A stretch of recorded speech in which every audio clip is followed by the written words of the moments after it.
Hi, this is Scott Garibay, and today we're going to talk about Dungeons and Dragons, and I'm going to explain exactly why the setting book is dead in Dungeons and Dragons, in my humble opinion. So it's really interesting. So basically at this point, here's my supposition. I think we've reached a point where we are no longer um, where we are no longer even considering any. All setting books are really now adventure books. We saw this, I think, the best one of these that's ever been done in Dungeons and Dragons 5th edition is Dragonlance Shadow of the Dragon Queen, and I think that puts a nail on the coffin, right? Because like, what would you consider a setting book, right? One of the biggest ones that we just had was Spelljammer. Spelljammer was a fantastic setting book, but it had in it 3 64-page books. One was a guide to Spelljammer itself, was a core guide to the setting, right? One was a monster manual for Spelljammer, and one was an adventure, right? And I think and basically Dragonlance Shadow of the Dragon Queen was essentially the setting book for Kryn. And what you see is you get a lot of reviews and they're like, this is a bad adventure, or where's my setting book, right? And the reality is, what we see now is that the setting book, the adventure is the setting book. Now, why is this? Why is the adventure the setting book? It's a really big change in Dungeons and Dragons, right? So, Dragonlance Shadow of the Dragon Queen is a fantastic adventure that really fully 100% functions as a setting book, right? And really so what does a Dungeons and Dragons 5th edition setting book do?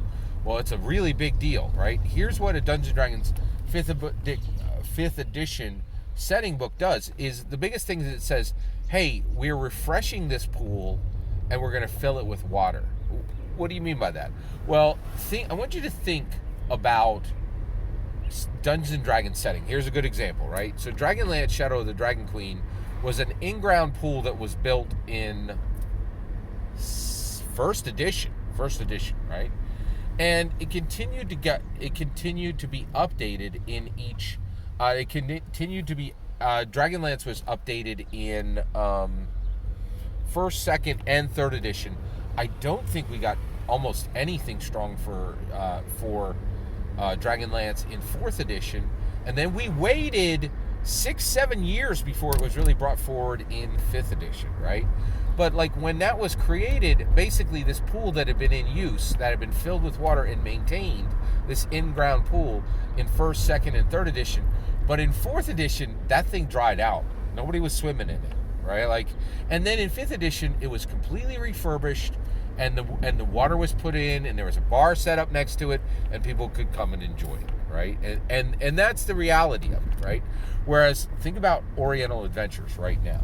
Where's that setting, right?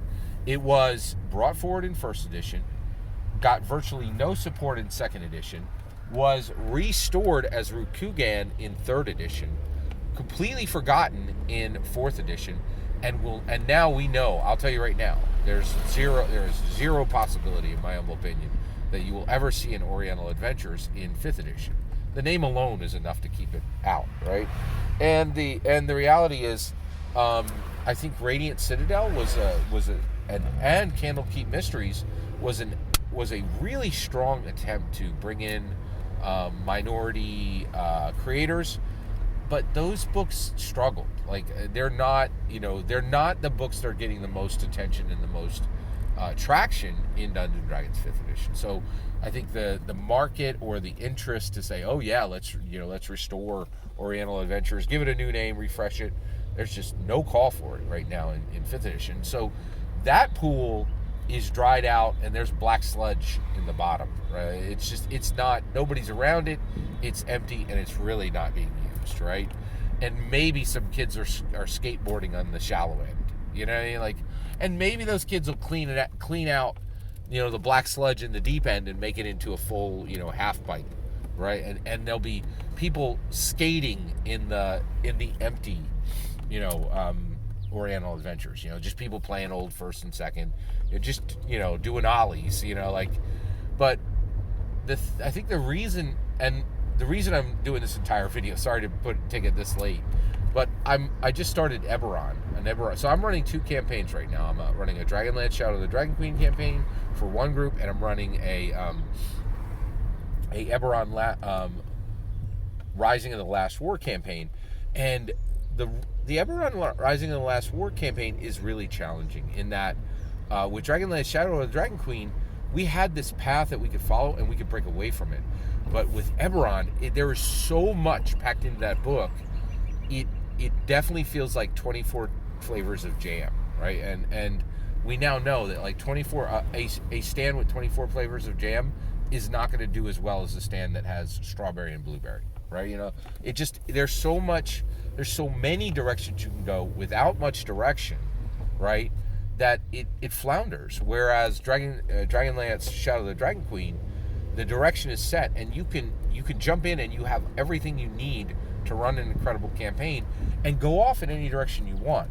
Whereas when you're in Eberron Rising of the Last War, you feel like you're just spinning in circles and looking for a place to hold, right? And so I really think that the setting book is fully dead in Dungeons and Dragons 5th edition, and where we're landing is each new adventure book can serve as a setting book. And this is, and you know, we know this is true because we've seen this for Greyhawk, Ghost of Saltmarsh. We've seen this for Explorer's Guide to Wildmount is Exandria, which has another canon hardback to support it, which is Call to the Netherdeep. We've seen this for the Von Richten book goes deeper into, and Strahd, both adventure books that are Ravenloft as a setting. And so Eberron Rising in the Last War was an experiment, and I'm telling you, the setting, the old, you know, here's your setting book, no adventure, 300 pages of lore, that's dead. We are never going to see that again, in my humble opinion. What's important is, what is your humble opinion on that question? I'd love to hear your thoughts. Let me know in the comments below. Please consider liking and subscribing, and have a wonderful millennium.